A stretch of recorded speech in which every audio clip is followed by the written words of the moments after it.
நம்முடைய அரசு பள்ளியில் படிக்கின்ற மாணவர்களுக்கு மாண்புமிகு புரட்சித் தலைவி அம்மா அவர்கள் விஞ்ஞான கல்வி கிடைக்க வேண்டும், அறிவுபூர்வமான கல்வி நம்முடைய மாணவர் சமுதாயம் கிடைக்க வேண்டும். பெரும்பாலும் அரசு பள்ளியில் படிக்கின்ற மாணவர்கள் ஏழை குடும்பத்தைச் சேர்ந்தவர்கள், நடுத்தர குடும்பத்தைச் சேர்ந்தவர்கள்.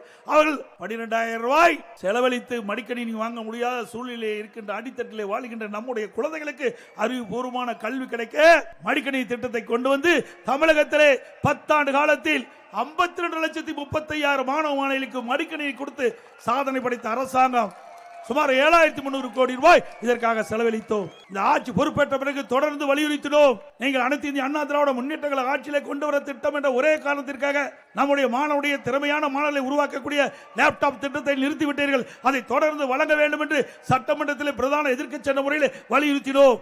பொது வழியிலே பேசினோம், ஊடகத்தின் வாயிலாக பத்திரிகையின் வாயிலாக தெரிவித்தோம். 4 ஆண்டு காலம் திரு ஸ்டாலின் அவர்கள் கண்டுகொள்ளவே இல்லை. இன்றைக்கு மக்களுடைய செல்வாக்கை இழந்து விட்டார். நடைபெறுகின்ற சட்டமன்ற பொதுத் தேர்தலில் தோல்வி அடைந்து விடும் என்ற தோல்வி பயத்திலே இன்றைக்கு அறிவித்திருக்கின்றார்.